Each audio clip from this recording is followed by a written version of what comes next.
Ang sasagot, itanong mo kay Soriano, ang kapayapaan po na hindi siya matatid Panginoong Kristo ang manatili sa atin. Isang magandang araw, magandang gabi, anuman pong oras kaming nakakarating sa iba't ibang panig ng daigdig.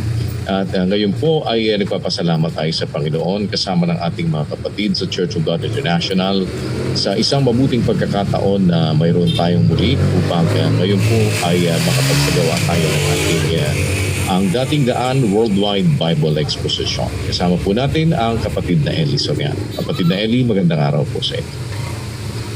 Magandang araw mga kapatid sa inyong lahat, sa amang kayo naroon, especially to our visitors, our guests, in all forms of media. We are happy to be with you. Let us start. Umpisa na tayo, kapatid na Daniel.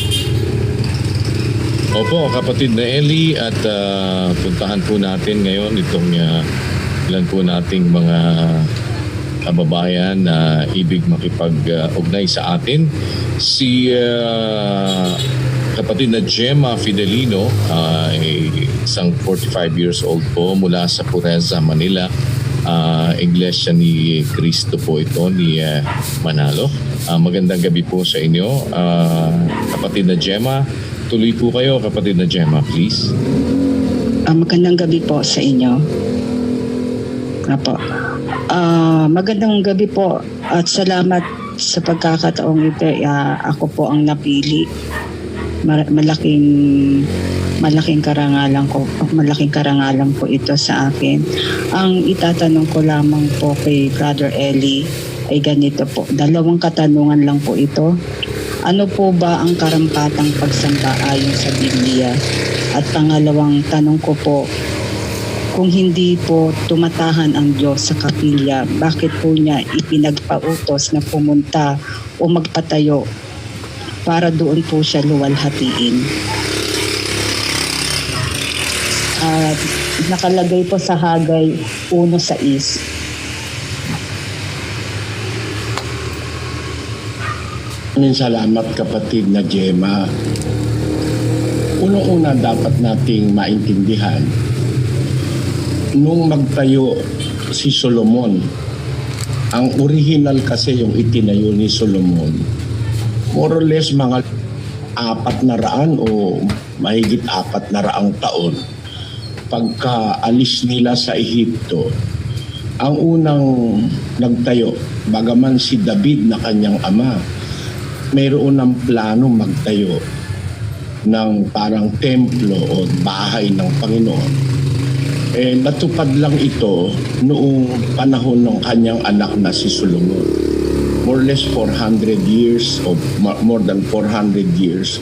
Pakilagay nga natin yung talata. Pagkalabas nila sa Ehipto, 400 years after, ay saka sila nag-umpisa na magtayo si Solomon sa unang hari sa 1, kapatid na Daniel. At nangyari ng 480 taon pagkatapos na ang mga anak ni Israel ay nangakalabas sa lupain ng Ehipto ng 4 na taon ng paghahari ni Solomon sa Israel ng buwan ng Zip na 2 buwan na kanyang pinasimulang itinayo ang bahay ng Panginoon. Maliwanag ang impormasyon ng 400 taon at 80 taon. 480 taon, 480 years after their departure from Egypt, pinasimula ni Solomon sa buwan ng Zip, the 2nd month of the Hebrew calendar, na pinasimulan niyang itayo ang bahay ng Panginoon. Nung maitayo na ito, ay nagkaroon ng ulap nung idinidedicate ni Solomon para patunayan na nandoon ang presensya ng Diyos noong panahon na yon. Kaya mula noon, nag-utos ang Diyos sa pamamagitan ni Moises na kung sila'y dadalo, sasamba, mag-iikapo, maghahandog, maghahain, doon sila maghahandog doon sa bahay ng Panginoon.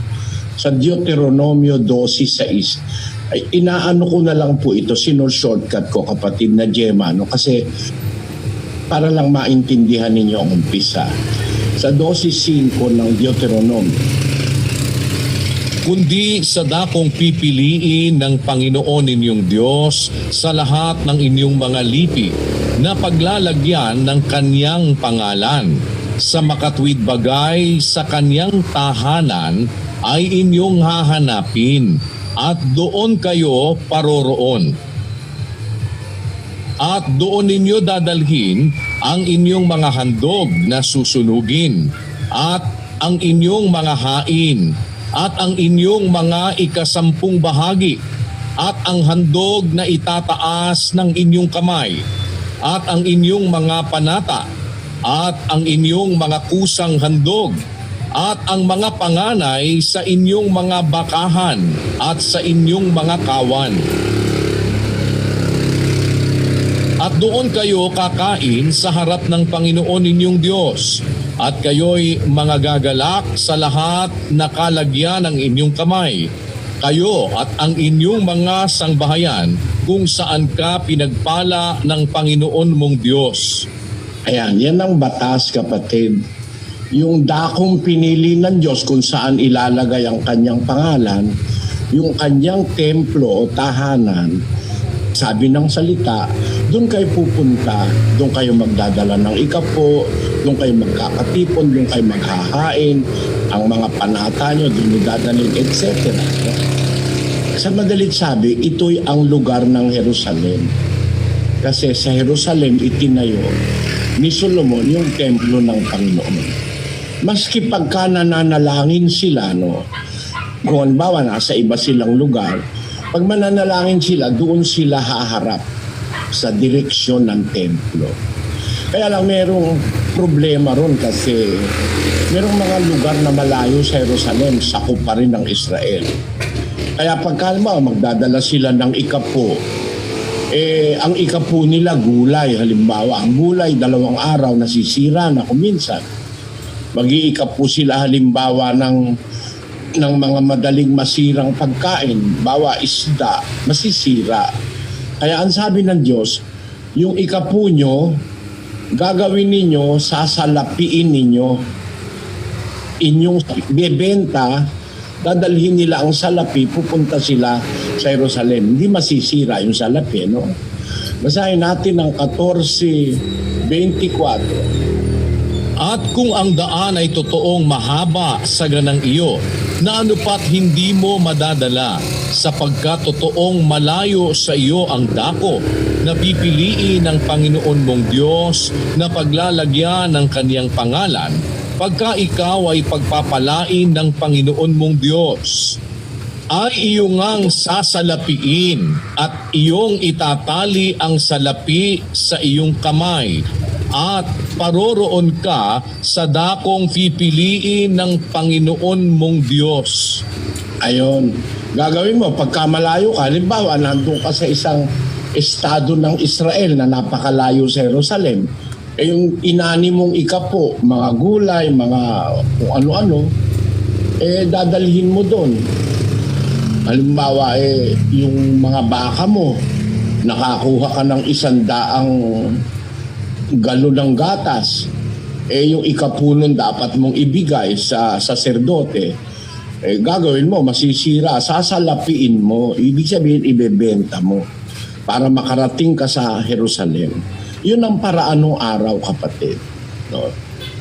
Yun din yung bahay ng Diyos na sa pagdadaan ng maraming panahon, pinabayaan ng mga Israelita. Yung bahay pa naman na kung saan sila naghahandog, sumasamba, nananalangin, napabayaan ng Israelita, yun yung sinasabi sa aklat ng Hagay na sinabi mo, kapatid. Basahin natin ang Hagay,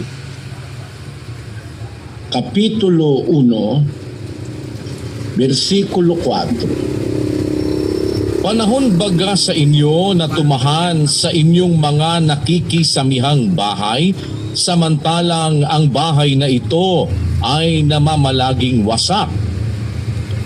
Ngayon nga ay ganito ang sabi ng Panginoon ng mga hukbo, gunitain ninyo ang inyong mga lakad. Kayo'y nangaghasik ng marami at nagsisiani ng kaunti. Kayo'y nagsisikain, ngunit hindi kayo nagkaroon ng kahustuhan. Kayo'y nagsisiinom, ngunit hindi kayo nangapapatirang uhaw. Kayo'y nangananamit, ngunit walang mainit. At yaong kumikita ng mga pinag-arawan ay kumikita ng mga pinag-arawan upang ilagay sa supot na may mga butas. Ganito ang sabi ng Panginoon ng mga hukbo, gunitain ninyo ang inyong mga lakad.